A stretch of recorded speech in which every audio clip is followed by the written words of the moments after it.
구약 제사를 연구하고 지금 묵상하고 있는데요.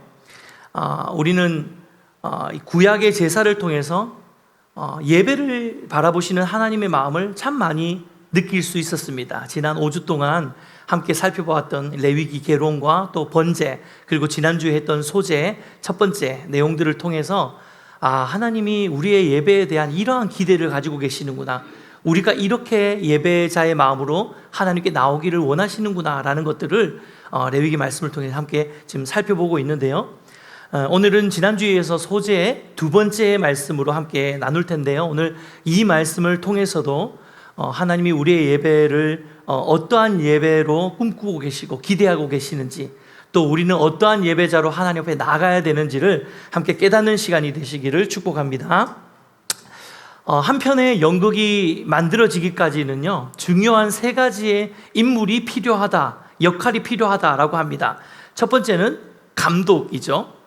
이 모든 연극을 기획하고 또 연출하고 연기를 지도하고 대본을 쓰고 이렇게 하는 이 감독이 필요합니다. 그리고 두 번째는 그 만들어진 연극을 가지고 무대 위에서 잘 연기해내는 배우가 필요하겠죠.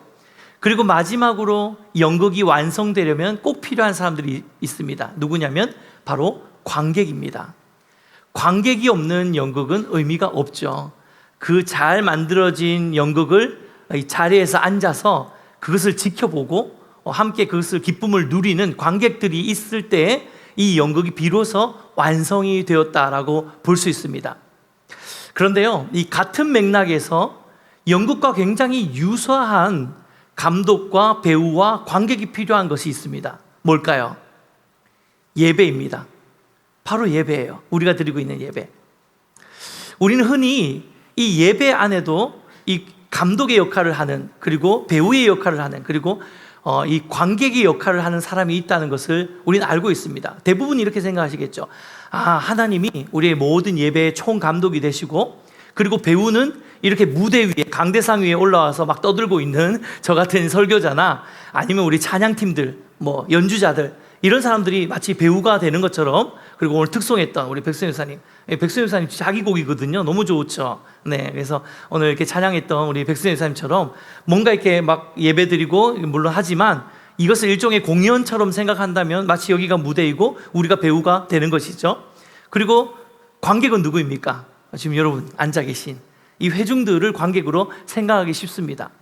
얼핏 생각하면 예배에 적절한 역할을 분배한 것처럼 느낄 수 있지만요, 사실 우리가 조금만 더 예배의 본질을 생각해보고 묵상해보면 이것이 굉장히 잘못된 역할론이라는 것을 금세 깨닫게 될 것입니다. 사실 성경적인 개념에서 이 예배에 감독과 배우와 관객이 꼭 있다라고 친다면 굳이 이 세 가지 역할을 부여할 때에 감독의 역할은요, 저 같은 목회자가 맡아야 되는 거예요. 이 예배를 어떻게 진행할지, 이 예배를 어떻게 구성할지를 고민하고 만들어내는 역할이 바로 저와 같은 목회자들이 해야 되는 역할이고요. 그리고 배우의 역할은 누가 해야 되겠습니까? 찬양팀이 해야 될까요? 백승현 수사님 특송자가 해야 될까요? 누가 해야 될까요? 우리 모두가 배우가 되어야 됩니다. 예배에 있어서 배우는 비단 무대 위에 올라온 사람뿐만 아니라 여기에 앉아있는 우리 예배인이라는 예배 공동체로 모여있는 모든 성도들이 예배에 있어서는 배우의 역할을 감당해야 되는 그런 역할이 주어지는 게 성경적이에요. 그렇다면 마지막 관객은 누구일까요? 하나님입니다. 하나님이 우리의 예배에 관객이 되어 주셔야지 이 예배가 온전한 예배가 되는 것이죠. 어떻습니까? 우리가 기본적으로 생각했던 개념과는 굉장히 다른 개념이 아닙니까? 사실 그동안 우리의 예배를 돌아보면 의외로 많은 성도들이 주일 예배의 자리에 나오면서 이 관객 모드로 나올 때가 너무나도 비일비재했다는 것을 우리는 알게 됩니다. 그 유명한 황정민 배우가 시상식에서 이런 이야기를 했잖아요. 잘 차려진 그 밥상에 제가 숟가락을 얹었습니다. 이런 아주 유명한 시상 소감을 했는데요. 마치 많은 성도님들이 예배를 드릴 때도 이런 식으로 예배를 드린다는 거예요. 잘 만들어지고 잘 꾸며지고 잘 준비된 예배에 그냥 나눠와서 저는 오늘 예배에 숟가락을 얹었습니다 라고 하는 게 한 배우가 이야기했을 땐 덕담이 될 수 있겠지만 성도가 예배를 대하는 태도는 그러해서는 안 됩니다.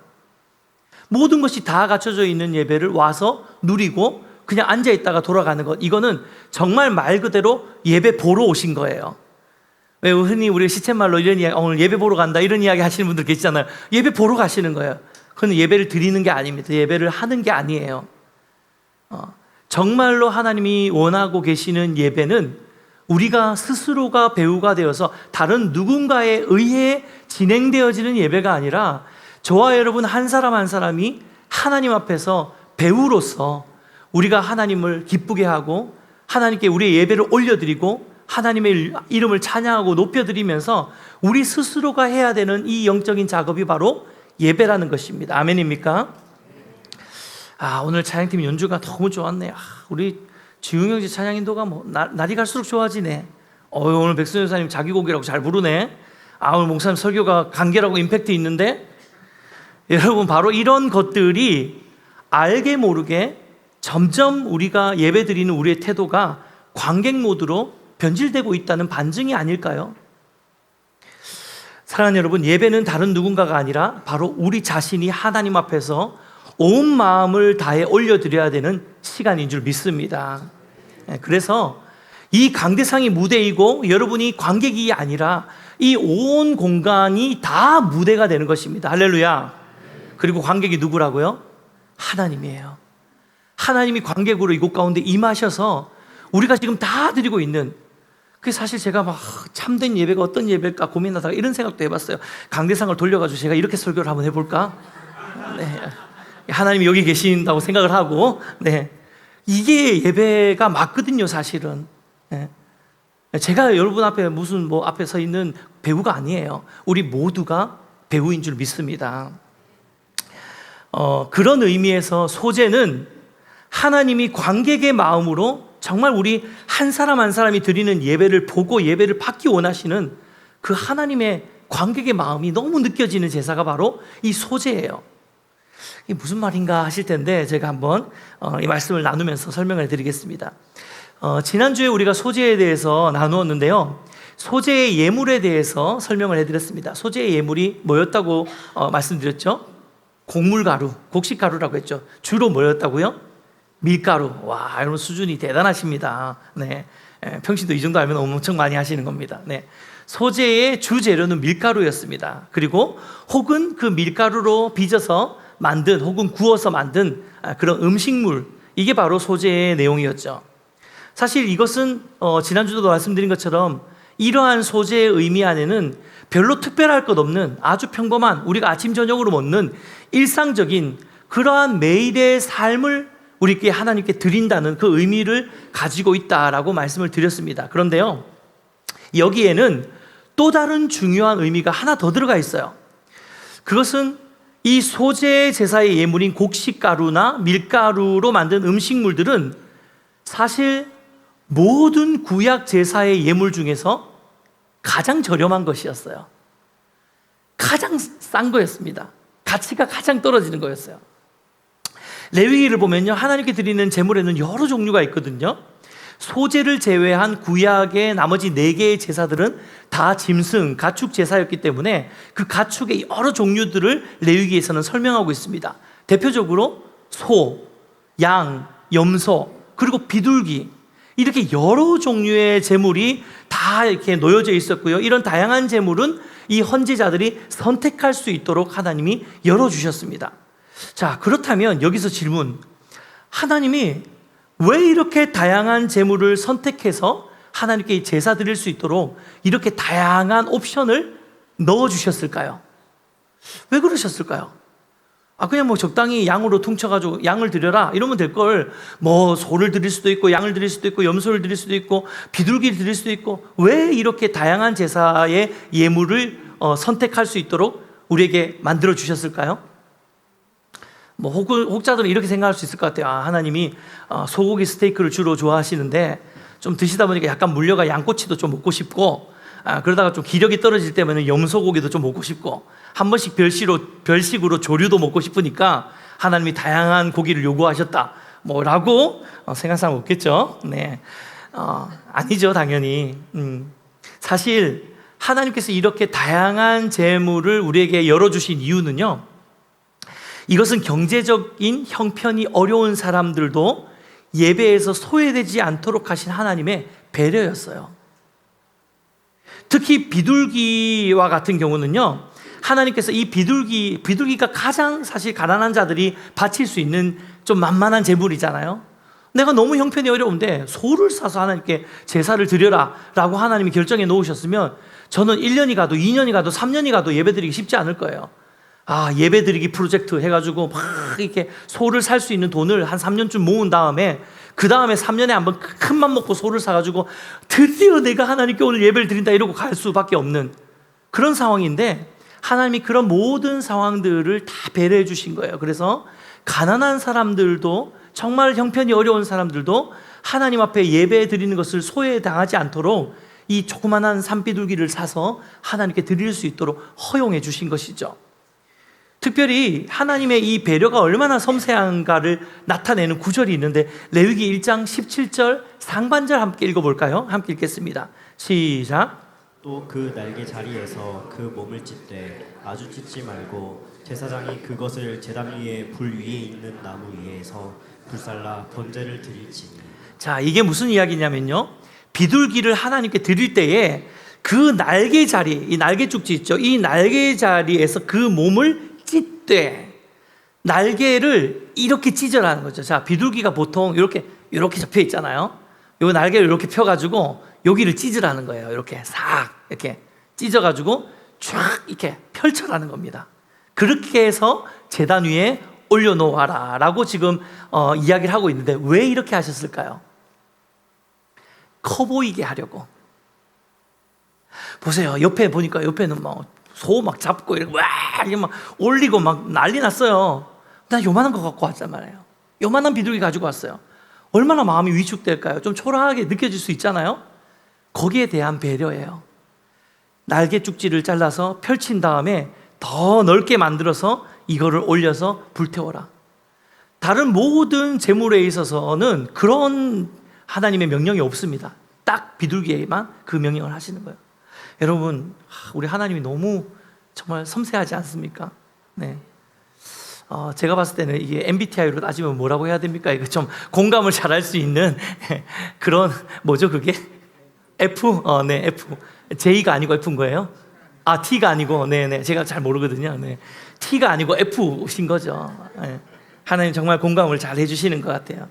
가난한 자들을 위한 섬세한 배려였어요. 네. 그만큼 우리 하나님은 가난하든 부하든 어느 누구라도 어떠한 상황과 환경에 구애를 받지 않고 언제든지 하나님을 예배하고 싶을 때에 예배를 드릴 수 있는 환경을 만들어 주신 것이에요. 그런데요, 특히나 오늘 소재의 제물로 사용된 이 곡물가루는 여러분 비둘기보다 더 쌌어요. 더 저렴한 거였어요. 무슨 말입니까? 그 비둘기조차도 드릴 수 없는 상황까지도 하나님께서 고려하신 거예요. 비둘기도 드릴 수 없는 정말 열악한 그 극빈자들이 드릴 수 있도록 이 밀가루로 하나님께 올려드려라고 하나님이 허락하셨는데요, 심지어는 원래 이 소재를 드릴 때는 밀가루의 기름과 유향을 조금 섞습니다. 유향이라는 것은 나무에, 쉽게 설명하자면 나무의 송진과 같은 것들인데요, 이게 불을 태우면 향이 납니다. 그래서 황금과 유향과 모략할 때 그 향을 내는 어떤 그런 연기, 그리고 소독을 하는 피톤치드처럼 약간 그러한 느낌이라고 생각하시면 되는데, 이 유향이 당시에는 고가였어요.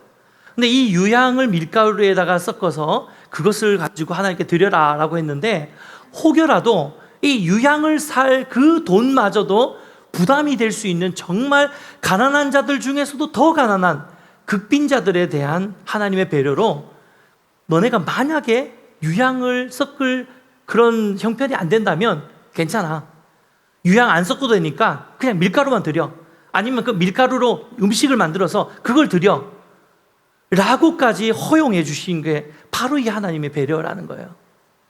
할렐루야. 참 위로가 많이 됩니다. 단 한 사람의 예배라도 정말 소중히 여기시는 하나님 아버지의 마음이 여러분 느껴지시지 않습니까? 단 한 명의 예배도 놓치고 싶지 않은 거예요. 내 자녀가 지금 이 자녀는 부유해서 막 소를 드릴 수 있고 막 천번제를 드릴 수도 있는데 저 자녀는 정말 저 밀가루에 유향도 못 섞어가지고 저렇게 하나님께 예배 드리고 싶은데 내가 너무 초라한데 어떻게 합니까? 유향 드리지 않 괜찮아. 그냥 네가 먹는 아침 저녁을 먹는 그 빵을 가지고 와. 괜찮아. 이게 하나님의 마음이에요. 상황과 환경의 어려움, 점점 더 약하고 초라해지는 내 모습으로 인한 자괴감, 자책감, 내가 하나님께 별 도움이 안 될 것 같은 그런 위축된 마음, 이 다 초라한 예물과 같은 것들 아닙니까? 근데 이런 모든 것들로 인해서 자꾸만 우리가 예배의 자리를 나가지 못하고 자꾸 포기하고 싶어질 때 하나님이 소재 제사를 통해서 우리에게 말씀하시는 건 뭐냐면 절대로 예배 자리를 포기하지 마라. 네가 어떠한 상황과 환경 가운데 있다 하더라도 비록 아무것도 보잘것없는 빵 조각 하나 가지고 와서 그거 뜯어서 제단 위에 불사르는 한이 있더라도 절대로 하나님을 예배하는 것을 포기하지 마라. 이렇게 말씀하고 계시는 하나님의 간절한 부르심이 이 소재 제사 안에 들어가 있다는 사실을 우리는 기억하셔야 되는 것입니다. 여러분, 우리가 잘 아는 요한복음 4장 23절 말씀에 이런 말씀이 있습니다. 같이 한번 읽어볼까요? 함께 읽겠습니다. 시작. 아버지께 참되게 예배하는 자들은 영과 진리로 예배할 때가 오나니 곧 이때라.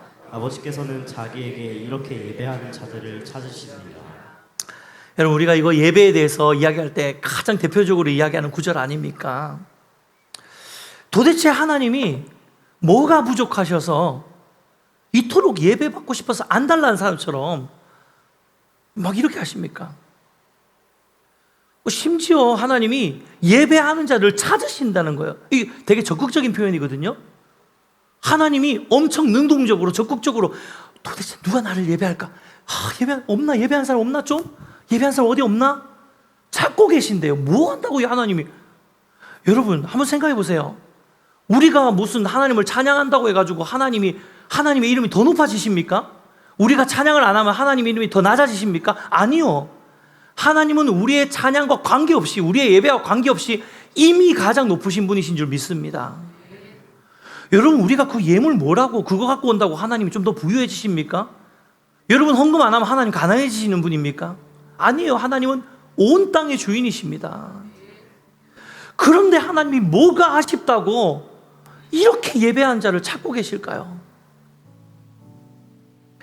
사랑입니다.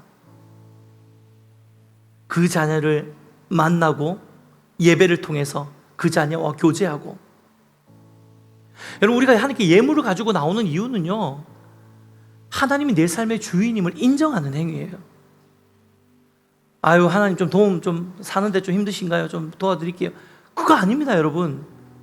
내 인생의 모든 것이 하나님의 것이지만 내가 구별하여서 이것을 하나님께 드리면서 하나님이 내 돈의 주인도 하나님이시고 내 인생의 주인도 하나님이시고 내가 먹고 자고 살아가는 모든 것들 다 하나님으로부터 온 은혜임을 믿습니다라는 신앙의 표현이에요. 그것을 가지고 하나님 앞에 나와서 하나님께 드리고, 하나님께 비록 자꾸 초라한 우리의 삶이라 할지라도, 비록 자꾸 초라한 것이라 할지라도 내 마음을 거기에 담고 하나님을 예배하고자 하는 마음을 담고 하나님을 사랑하는 마음을 담고 하나님을 만나고 싶은 마음을 담아서 우리가 그렇게 하나님의 임재 앞에 나올 때 하나님이 그 예배자를 찾으신다는 거예요. 너무 기다리고 계시는 거예요. 그래, 맞아. 힘들고 어렵고 포기하고 싶은데 네가 나왔구나. 너무 고맙다. 너무 지치고 힘들지만 네가 내 자리에 나왔고 나를 만나러 나왔구나. 너무 고맙다. 여러분, 무슨 말입니까? 하나님의 관심은 예물이 아니에요. 하나님의 관심은 그 자녀에게 있습니다. 제가 예전에 헌금 설교하면서 이야기했잖아요. 헌금 설교하면서 왜 다 금에 포커스를 맞추냐고. 헌이라고요, 헌. 우리는 헌금 설교하면 그냥 헌금 이렇게 생각합니다. 그게 아니에요. 헌금입니다. 네. 하나님께 드리는 그 마음, 그 예배자의 마음을 하나님께서 기뻐하시는 거예요.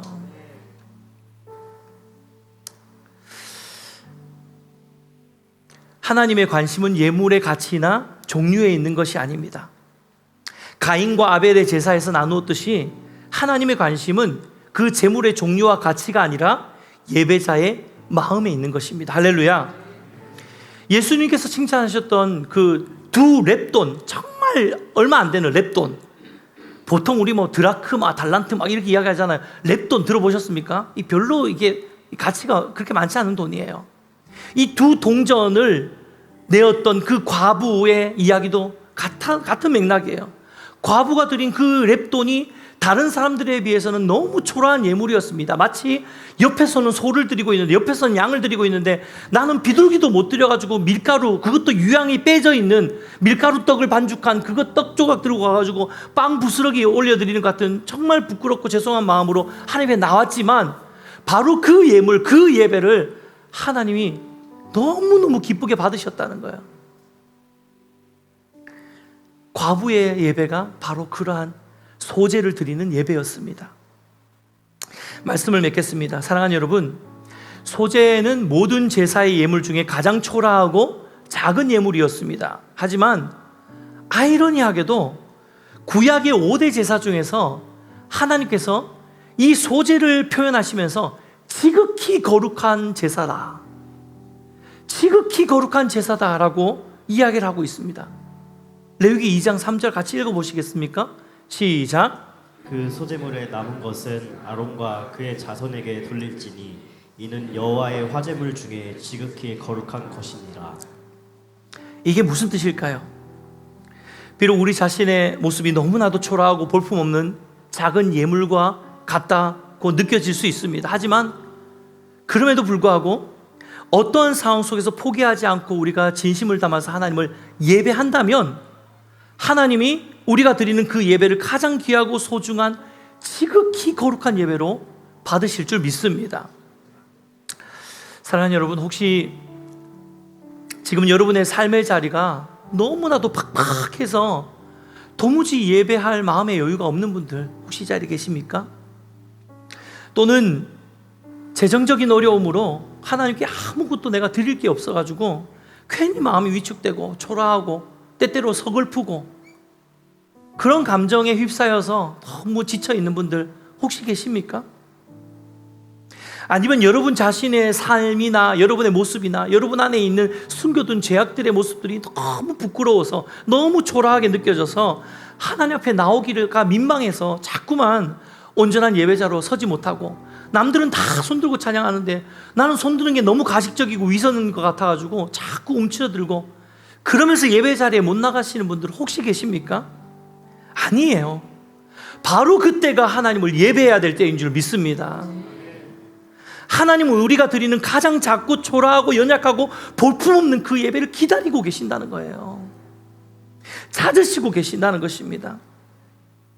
제 말이 아니고 성경의 이야기예요. 성경에서 분명히 이렇게 이야기해요. 하나님은 상한 심령의 제사를 기뻐하신다고요.